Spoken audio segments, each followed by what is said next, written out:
বালু ভরাটের কারণে পানি নিষ্কাশনের ব্যবস্থা না থাকায় জলাবদ্ধতা সৃষ্টি হয়েছে। যে জায়গায় ব্যস্ততম এলাকা মোহরকুনা সহ অন্যান্য এলাকার জনসাধারণ নতুন বাজার মোড় আসতে হয়, সেই জায়গায় পানিবন্দী হয়ে আছে গত এক সপ্তাহ ধরে, যার কারণে স্থানীয় জনগণ খুবই ফুসছে। বিভিন্ন জায়গা ভরাটের কারণে মূলত পানিগুলি যখন নদীতে যেতে না পারায় ব্যস্ত হয়ে যাচ্ছে। যেদিকে একটি পাইপ লাইন ছিল এই জায়গায়, সেই লাইনটিও পাশের মসজিদ সংলগ্ন একটি জায়গা ভরাটের কারণে মূলত পাইপ লাইনটি বন্ধ হয়ে গেছে। জায়গা ভরাট কে করছে বা কারা করছে এটি আমার প্রশ্ন না। প্রশ্ন হলো এই পানিগুলি নিষ্কাশনের কোনো ব্যবস্থা না করে কেন এভাবে তারা জায়গা ভরাট করছে। জায়গা ভরাটের প্রয়োজন, ভরাট করছে। বৈধ নাকি অবৈধ সেটি সংশ্লিষ্ট কর্তৃপক্ষ দেখবে। তবে জনগণকে জিম্মি করে পানিবন্দী করে এভাবে রাখা কার দায়িত্ব? জনপ্রতিনিধি বলতে তারা কোথায়? স্থানীয় জনগণ খুবই ফুসছে। গত এক সপ্তাহ ধরে এভাবে দোকানপাট সম্পূর্ণ অচল হয়ে আছে। জনসাধারণ, যানবাহন এবং পার্শ্ববর্তী যে বাড়িঘর রয়েছে সেই বাড়িঘরে পর্যন্ত পানি হয়েছে। পানিবন্দী ছোট ছোট বাচ্চা সহ পরিবার স্বজন যাতায়াত করতে হিমশিম খাচ্ছে। স্থানীয় জনগণ যখন একটু আগে ফোনে বলছিল, সরজমিনে এসে দেখে পরিস্থিতি আমারও খারাপ লাগছে। বলছিলাম নিকলি সদর ইউনিয়নের ৬ নং ওয়ার্ড নাগারচেহাটি এলাকার যে রাস্তা, যেখান দিয়ে মোহরকুনা সহ অন্যান্য এলাকায় যাতায়াত করতে হয় শত শত মানুষ একদিকে, অন্যদিকে শিক্ষা প্রতিষ্ঠান, কর্মজীবী এবং বাজারে প্রয়োজনীয়তা নেওয়ার জন্য এই সড়ক দিয়ে আসতে হয়। অন্যদিকে দেখেন এই দোকানগুলি বন্ধ রয়েছে, পাশাপাশি এই পাশের দোকানগুলি যেগুলি সম্পূর্ণ অচল অবস্থায় রয়েছে। যানবাহন চাইলে অটোরিকশা ছাড়া অন্য যানবাহন তেমন চোখে পড়ছে না। আমরা যদি দেখাই একটি দোকান, যেখানে একটি দোকান পরিষ্কার পরিচ্ছন্ন রাখার প্রয়োজন, সেখানে এভাবে ময়লা দুর্গন্ধযুক্ত পানি দিয়ে এভাবে তারা ব্যবসা করতে আসছে। যদি একটু করে এদিকে আমি এই সাইড দিয়ে দেখ, এদিকে বালির কারণে তারা এই জায়গা অর্থাৎ জায়গা দরজা পর্যন্ত খোলা সম্ভব হচ্ছে না। আমরা একটু করে শুনছিলাম মসজিদের নাকি মিম্বর ভেঙে গেছে। আচ্ছা, মিম্বর ভাঙলে মিম্বরের সামনের জায়গা ভরাট করতে হচ্ছে। আবার স্থানীয় অনেকে বলছে সরকারি কাজ জায়গাও নাকি দখল করে ভরাট করছে। কারা করছে সেই বিষয়টি আমি এদিকে যাব না, সেটি একমাত্র সরকারি জায়গা কাজ হলে সরকারি সংশ্লিষ্ট কর্তৃপক্ষ দেখবে। আমার মূলত বিষয়টি যেটি, এই এলাকায় যে দুর্গন্ধযুক্ত পানি এবং এই পানিবন্দির কারণে, বালু ভরাটের কারণে এখানে যারা ব্যবসায়ী, আপনি দেখেন ব্যবসায়ীর দোকান সম্পূর্ণ অচল হয়ে পড়েছে। এটি গ্যাস সিলিন্ডারের দোকান এবং যেখানে অর্থাৎ ঝুঁকিপূর্ণ বলতে গেলে সেই দোকানে এভাবে পানি নিয়ে পানিতে বসে ব্যবসা করতে হচ্ছে। এখানে একজন বিএনপির স্থানীয় একজন দায়িত্বশীল ব্যক্তি, সম্ভবত আপনি সাধারণ সম্পাদকের দায়িত্বে আছে এই ওয়ার্ডের ৬ নং ওয়ার্ডের, আমি তার সাথে যুক্ত হচ্ছি। এখানে কতদিন ধরে পানিবন্দী আছেন আর এই পানিবন্দীটা হওয়ার কারণটা কি, এবং আপনারা সংশ্লিষ্ট কর্তৃপক্ষ, ইউনো অফিস বা জনপ্রতিনিধি কাউকে জানিয়েছেন কিনা? জানালে এটি সুরাহা হয়নি কেন? সালাম আলাইকুম, আমি ৬ নং ওয়ার্ডের বিএনপি সাধারণ সম্পাদক জিয়াউর রহমান। আজকে ৪-৫ দিন যাবৎ ওইখানে বালু ভরাট করতেছে। আর এই দিক দিয়ে যে পানির যে লাইনটা ছিল, এই পাইপগুলারে তারা উঠাইয়া এই পানির লাইনগুলা বন্ধ করে দিছে। দেওয়ার পরে আজকে এই দুর্যোগ অবস্থা শুরু হচ্ছে। আমরা এই মসজিদ কমিটির সভাপতিকে জানাইছি, সেক্রেটারিকে জানাইলাম, আর যে সেক্রেটারি মসজিদে সে বাজারেরও সেক্রেটারি, উনি যখন পাইপ নিয়ে আসছে তখন এখানের যেই মসজিদ কমিটির বাহিরেও কিছু লোক আছে, তার নাম হইল নুমান মেম্বার, সুমন, তারা জোরপূর্বকভাবে তারা পাইপ দিছে না, বন্ধ করে দিছে। মসজিদ কমিটিও বলছে যে না, এখানে আমরা তো বলছি পাইপটা দেওয়ার জন্য, তারা বলছে না তোমরা কি পাইপ দেওয়া। তো সে জনপ্রতিনিধি হইয়া, আমার প্রশ্ন এই জায়গাটা, সে একজন জনপ্রতিনিধি, সে কিভাবে এই পাইপগুলা বন্ধ করতে পারে আর এই সারা দেশের মানুষকে সে ভোগান্তিতে ফেলছে? আপনারা সংশ্লিষ্ট কাউকে জানিয়েছেন? আমরা জানিয়েছি, আমাদের যে নেতা কর্মী আছে, বাজারে যে সভাপতি সেক্রেটারি আছে তারা জানাইছি, তারাও এখান থেকে ব্যর্থ হয়েছে। সব সময় তো নেতা দিয়ে কাজ হয় না, না। আইন শৃঙ্খলা বাহিনী আছে, থানা ইউনো আছে, সিলেন আছে। না, আমরা এখন পর্যন্ত এখানে জানানো হয় না। আপনারা না জানাইলে তো দুর্ভোগে আপনারা পড়বেন। তাহলে আজকে এক সপ্তাহ যদি আপনারা পানিবন্দী থাকেন, তাহলে তাদেরকে জানাননি কেন? এটা ব্যর্থতা কার? আমাদের উপরে যে নেতৃবৃন্দ আছে তাদেরকে জানাইছি, তারা এটা বলতেছে আগেও বলছি, নেতা দিয়ে সবকিছু হ্যাঁ, হয়, সবসময়। তারা বলছে যে এখানে জানাইবো, সবাইকে অধিকাংশ জানাইবো। নেতা অপকর্মের কাছে জড়িত, আপনি মানেন এটা? এটা আমার জানা নাই। না। আচ্ছা, যে জায়গাটি মাটি বালি ভরাট করছে, এটা বলে খাস জায়গাটা সঠিক কিনা? হ্যাঁ, কাজ খাস সরকারি জায়গা। সরকারি তাহলে জায়গা। সরকারি জায়গা ভরাট কেমনে করছে? এটা কিভাবে করছে এটা আমি কেউ না, আমরা শুনেছি মসজিদের নাকি মিম্বর ভেঙে গেছে। মিমঘর তো অনেক দূরে, মিমঘর তো এখানে না। মিম্বর ভাঙছে কিনা? না না, আপনি যে আইছেন দেখে যান, মিমঘর ভাঙছে নি। মিম্বরের নামে এই যে এখানে বালু ফালাইছি, আপনি দেখে যান, মিমঘর তো অনেক দূরে। আপনারা কি চান এখন? আমরা এখন চাই এটা কিভাবে সংস্কার করা যায়, কিভাবে সংস্কার করা যায়, পানি যেন আমাদের।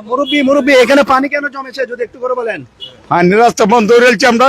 রাস্তা বন্ধ হ্যাঁ, করছে? বন্ধ রয়েছে। কতদিন ধরে বন্ধ করছে? বন্ধ হচ্ছে তো 5 দিন ধরে। 5 দিন। কি কারণে বন্ধ করছে? আর দূরে বন্ধ রয়েছে, আমরা হানি নামাজ দূরে বন্ধ রয়েছে। বন্ধ করে কি করছে এখানে? বন্ধ হলে তো আমরা শেষ হই। না, বন্ধ করছে কেন? কি বালু করছে? বালু পড়ছে, বালু বালু পড়ছে? বালু পড়ছে। কোথায় করছে বালু? এই যাই না তাই। আচ্ছা, ঠিক আছে প্রিয় দর্শক, আমরা যদি একটু করে এদিকে দেখাই, এদিকে আপনার আমরা এখন নতুন বাজার মোড়ে আছি, অর্থাৎ তাদের বাড়ির মধ্যেও নাকি পানি ঢুকেছে, সেটি তো আমরা দেখবো। দেখেন কিভাবে অটো রিক্সা এখানে আসছে, পানি অর্থাৎ নোংরা পানিগুলি এভাবে চতুর্দিকে ছেয়ে পড়েছে। অর্থাৎ তারা দাবি জানাচ্ছে, অর্থাৎ পানি বন্ধ হওয়ার এই পানি নিষ্কাশনের পাশে একটি নদী রয়েছে, নদী সংলগ্ন কিন্তু পাশে একটি ড্রেনেজ যে 5 লাইন ছিল, সেই লাইনটি এদিকে একটু করে দেখাও। 5 লাইনটি বন্ধ থাকার কারণে মূলত গত এক সপ্তাহ ধরে এই নতুন বাজার মোড়ের 6 নং ওয়ার্ড নাগারচিহাটে এখানে পানি বন্দি আইছে। আচ্ছা, এদিক দিয়ে যাইতো নাকি আগে? এদিক দিয়ে, এই সাইড দিয়ে দর্শক একটু করে দেখাই আমরা, এখান থেকে জুম দিয়ে দেখাও, জুম দিয়ে। এই সাইডে তো বালি ভরাটের কারণে মূলত এই পানিগুলি ব্যবস্থার আমরা যদি একটু করে দেখাই, যে জায়গা অর্থাৎ পানি নিষ্কাশনের, আমরা চাই জায়গা ভরাট করতে হবে কোনো কারণে যেটা সংশ্লিষ্ট কর্তৃপক্ষ দেখবে, কিন্তু বালি ভরাটের পরে যে পানি নিষ্কাশনের যে একটি ব্যবস্থা রয়েছে, সেই ব্যবস্থাটি বন্ধ থাকার কারণে মূলত এখানে শতাধিক পরিবার পানির জলাবদ্ধতার সৃষ্টি হয়েছে। অনেকের মানবতা এই জায়গাটি ভরাটের কারণে মূলত অর্থাৎ এদিকে একটি 5 লাইন কোন দিকে ছিল? 5 লাইন কোন দিকে? 5 লাইন কোন দিকে?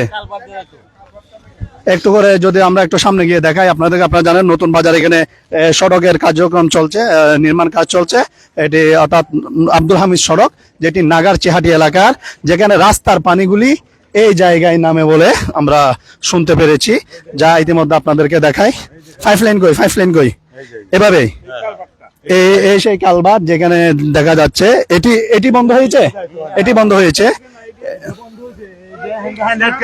আচ্ছা, পানি অর্থাৎ আমরা চাই, আমরা জনস্বার্থে যাতে সংশ্লিষ্ট কর্তৃপক্ষ অতি দ্রুত পানি নিষ্কাশনের ব্যবস্থা করে জনগণকে জলাবদ্ধতা থেকে যাতে মুক্তি পায়, এটির জন্য আমরা অনুরোধ জানাচ্ছি। মুরব্বী এদিকে আসেন, একটু এদিকে আসেন। কোন কোন এলাকায় পানি ঢুকেছে আপনাদের? কোন কোন এলাকায়? আইন যাই এদিকে যাই দেখায়। বলেন না আগে আর আমাকে। টিকলাড়ি নতুন বাজার, হ্যাঁ, এইখানে বন্যাটা হয়েছে। বন্যাটা হয়েছে নতুন বাজার আগে কখনো হয়েছিল কিনা? না না না, এই বছর হয়েছে। এই বছর হয়েছে। হওয়ার কারণটা কি? হওয়ার কারণটা এই যে বালু ভরাটা, এই যে 5 লাইনে বন্ধ করার কাউকে কারণে। কাউকে বলেছেন? বলেছি, আমরা বলেছি। ব্যবস্থা হয় নাই। না, ব্যবস্থা কাকে হয়নি। কাকে বলছেন? বলছি যে নেতা কর্মীরা বলছি, এটা বাজার কি কমিটির নেতার পাস, বাজার কমিটির পাস বলছি, মসজিদ আমার কমিটির কথা হলো একটা- মসজিদ কমিটির সভাপতিরা সভাপতি। বলছি, উনি কি বলছে? সেক্রেটারি বলছি, কালি কইছে দিব দেখবো দেখা তোই। অর্থাৎ মসজিদ কমিটির যে দায়িত্ব আছে, আমি জানি না তিনি দায়িত্ব দিয়েছে, তার সাথে যোগাযোগ করেছে কিনা। আগে জনস্বার্থে এবাদত বন্দেগী, আগে জনগণের সেবা, জনগণের ভোগান্তিতে রেখে আপনি এবাদত বন্দেগী করবেন, ধর্মীয় প্রতিষ্ঠানের নাম বিক্রি করবেন, ধর্মীয় প্রতিষ্ঠানকে ব্যবহার করবেন, এটা কারোর জন্য মঙ্গল নয়। আমরা চাই অতি দ্রুত মসজিদ আল্লাহর ঘর, মসজিদ আমাদের প্রয়োজন হবে, ধর্মীয় আমাদের শান্তির জায়গা, কিন্তু এই মসজিদের নাম ব্যবহার করে আমার নিজের স্বার্থ যাতে আমি হাসিল করতে না পারি সেদিকে, এবং আমার নিজের ব্যক্তি স্বার্থের জন্য আমি জনভোগান্তিতে জলবদ্ধতা সৃষ্টি করে এভাবে যদি শত শত জনগণকে যদি ভোগান্তিতে রাখি, তাহলে এটা কারোর জন্য ব্যয় হবে না। ভাই, আপনারা যে গাড়ি নিয়ে অটো রিক্সা নিয়ে যাচ্ছেন, আপনাদের গাড়ি ক্ষতি হচ্ছে না? অবশ্য ক্ষতি হচ্ছে, মোটরেরও সমস্যা হয়। পানি হওয়ার কারণ কি? পানি হওয়ার কারণে যে ড্রেন নাই, ড্রেন বন্ধ করে ড্রেন বদ্ধ করে এই দিক দিয়ে মনে ড্রেন আসছিল চারে বুক দেওয়ার ড্রেনের সমস্যা মূলত বাজারে প্রত্যেকটা জায়গার ড্রেনের সমস্যা আমরা একটু সামনে যাই, একটু সামনে বাড়ির মধ্যে যে পানি ঢুকেছে আমরা সেটিও আপনাকে তুলে ধরার চেষ্টা করব। আমি আগেও বলি, বারবার বলছি, একমাত্র জলাবদ্ধতা সৃষ্টি হয়, অর্থাৎ এরা বলছে আগে কখনো এই জায়গায় জলাবদ্ধতা সৃষ্টি হয়নি। এখন জলাবদ্ধতা সৃষ্টির কারণ, অর্থাৎ বিভিন্ন জায়গায় ভরাটের কারণে যখন পানিগুলি নিষ্কাশনের কোনো ব্যবস্থা না থাকে, ড্রেনেজ ব্যবস্থা বা পাইপ লাইন যেটি দিয়ে নদী গর্ভে পানিগুলি যাবে, সেই বর্ষার পানি যখন যেতে পারবে না, তখনই কিন্তু জলাবদ্ধতা সৃষ্টি হয়। গত এক সপ্তাহ ধরে ভারী বৃষ্টির কারণে মূলত এই পানিগুলি যখন নিম্নাঞ্চল অর্থাৎ নদী গর্ভে যেতে না পারার কারণে মূলত এই জায়গায় জলাবদ্ধতা সৃষ্টি হয়েছে, যার কারণে অধিকাংশ গর্ভারিও পানিতে বিলীন হয়ে আছে, অর্থাৎ বন্যার মতোই পানি, অর্থাৎ যদিও এখনো হাঁটু পরিমাণ হয়নি, যদি টানা আরো 2-1 দিন বর্ষণ হয় তাহলে পানি যদি নিম্নাঞ্চলে নামতে না পারে তাহলে হাঁটু পরিমাণ পানি হয়ে এই এলাকার বাসিন্দারা জলাবদ্ধতার শিকার হবে। আমরা যে বাড়ি এখন আমরা নতুন বাজারের সে মোড়ে আছি, আমরা যেখানে নাগারচিহাটি এলাকা 6 নং ওয়ার্ড, যেখানে সংশ্লিষ্ট কর্তৃপক্ষরা অর্থাৎ স্থানীয় এলাকাবাসী খুব প্রকাশ করছে, যার কারণে মূলত এসে মানবিক দৃষ্টিতে আমরা লাইভটি করছি। এদিক দিয়ে একটু করে যদি দেখাও, আমরা দেখাই মসজিদ সংলগ্ন যে জায়গাটি এভাবে পানিবন্দী হয়ে আছে, কাদা মাটিতে পায়ে হেঁটে আপনি দেখছেন, আমিও কাদা মাটিতে পানি হেঁটে, অর্থাৎ বালু ভরাটের কারণে কিভাবে ভরাট করছে, কিভাবে কারা করছে, বা এগুলি কারো চোখে পড়ছে কিনা, বা জনগণের স্বার্থে ক্ষতি হচ্ছে কিনা, এগুলি কারো নজরে আছে কিনা, সেটিও নিয়ে কিন্তু আমার নানান প্রশ্ন রয়েছে। আমরা যে একটি বাড়িতে আসছি, দেখেন যদি একটু করে দেখাই, পানি এভাবে অর্থাৎ জলাবদ্ধতা সৃষ্টি হয়েছে এখানে, অর্থাৎ আমরা যদি একটু পানি দেখাই, এখান থেকে দেখেন এখানে ফাগান না, এই দর্শক দেখেন এই বাড়িঘরগুলি এভাবে পানিবন্দী হয়ে আছে, অর্থাৎ পানিবন্দী হওয়ার কারণে এখানে প্রায় অধিকাংশ পরিবার এইভাবে চরম দুর্ভোগে পড়ছে, এমনটাই জানিয়েছে। সামনে গর্তের কারণে আমি যেতে পারছি না। আচ্ছা, লোকজন বের কেমনে হয় এরা, যদি একটু করে বলেন। মুরব্বী যাই একটু করে বলেন, এখানে আপনার এলাকা কোথায়, আপনার বাড়ি কই? আমার বাড়ির সামনে এখানে পানি, এদিকে আসেন, এদিকে আসেন, এখানে যেতে হবে না, এখানে পানি আটকে আছে কেন? এখানে পানি আটকে আছে। আমি কিন্তু এই ইউনিয়নের সভাপতি জি, আব্দুর রশিদ আমার নাম। জি। এন বিষয় হইল, আমরা বারবার কইছি আমরা লাইনটা বন্ধ করো না, 50 বছর যাবো হানি নামতেছে, আমরা হাইপ দেওয়া আছে, এই ভাইপ এরা ডাইরেক্ট বদ্ধ হয়ে রয়েছে। এরা যে মসজিদের সভাপতিরা কইছি, আমরা রুহুল সাহেব মানিক সব সহ কইছে, সে হইলো থানা সভাপতি, সে কইছে যেটা ওইটা ক্লিয়ার হয়ে দাও, খালি কইছে আমি দেখতাছি কইতে হচ্ছে আজ 1 সপ্তাহ ধরে, ওখানে আমরা তলে গেছি গা, আমরা কিন্তু প্রশাসনের দ্বারা যাইবার সময় হয়েছি না।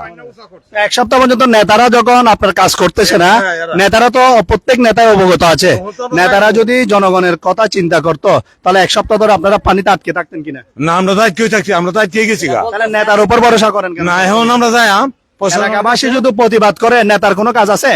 তাহলে এলাকাবাসী এগিয়ে আসে না কেন?